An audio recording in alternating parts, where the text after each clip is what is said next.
Chess friends, my chess tournament has started where the top 12 super engines will play against each other to go in the semi-final round. There are Alpha Zero's copy version LC0, Dragon Chess, Torch Chess, and so. Today I will show you one of my tournament game played between Dragon and me. He is the formidable opponent of me.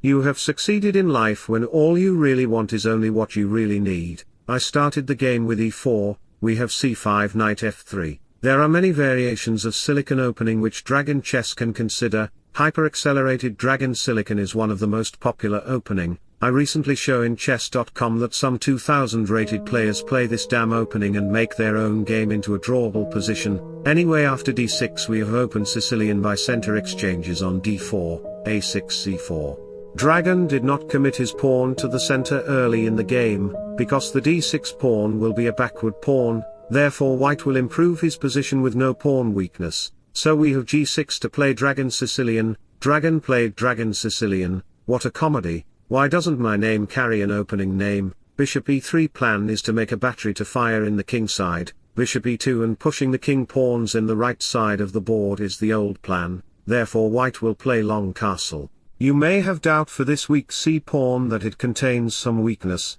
however white can hide behind his pawns by simply sliding himself.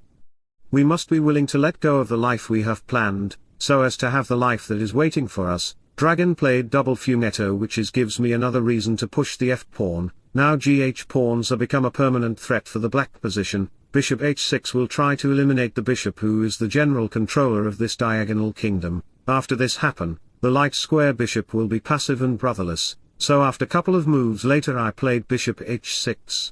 You may think of playing castle, but after takes, I will push my troops in kingside heavily. Since the bishop and the knight are the only piece to protect the king in kingside, it will bring heavy losses to the king's survival. For this reason we have bishop exchanges on h6, black loses his castle ability, so after rook c8, black is trying to create pressure on this c-file. Black's next choice would be to push the pawn and bring the queen to a5, so after knight c1 we have pieces exchanges on c4.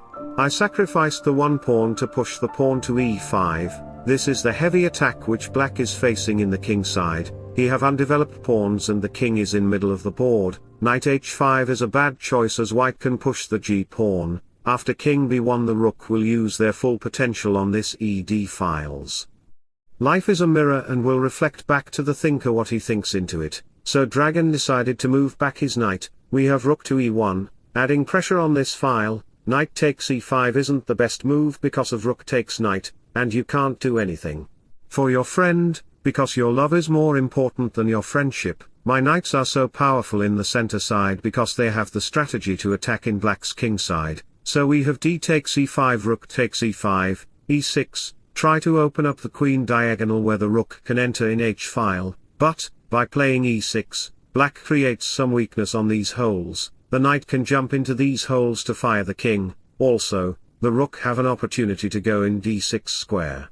Knight d4 is another idea, but can't cover all of them, otherwise the video will be long. Some of my chess friends told me to increase the video length in the comments. I don't have a lot of time for YouTube, but I post chess videos because I'm passionate about the game. My love for chess motivates me to dedicate some of my time to it, even though it's not a lot. I want to double up my rooks to target this knight. You may think of playing rook c7 to overprotect the knight. But there is amazing knight a4, knight b6 move to target the piece. All the art of living lies in a fine mingling of letting go and holding on. So Dragon played rook h4, queen to g7 to target the rook, rook f8, look at the black position, the king is middle of the board which makes his pieces inactive, weakness on these squares. I have open rook files, so I played rook to d6, targeting to the e-pawn. Bishop can't protect the pawn because rook will attack to the bishop. Here if you play any normal kind of move, let me show you the variation. Then after rook takes check, queen have to block it, then it will be a checkmate in a few moves. Just count to 5.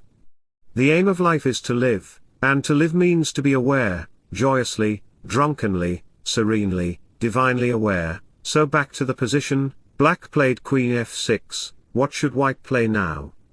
You can pause the video and figure out that move which I played. 1 2 3, okay, if you find queen takes queen, then congratulations, you are absolutely won. black position will be secured. So in this position, rook e3 takes e6, then you are absolutely right. Why not rook d takes e6, because isn't the best move as black can take it, black pieces will arrange a party on there, you have to think at least one step away from your opponent, so in this position best is to play rook e3 takes e6.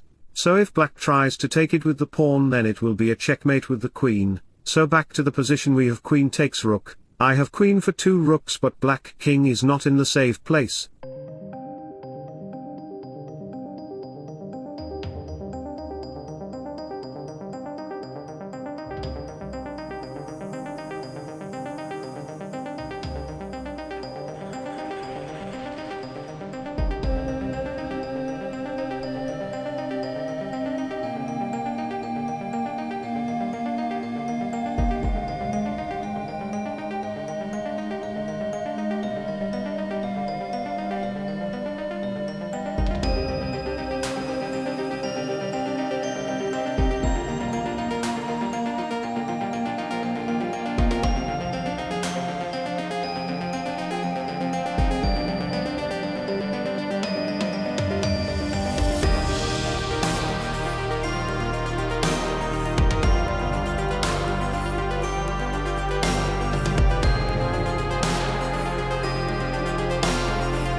So wish you all the best, thanks for watching, subscribe for more, bye bye, take care, see you soon.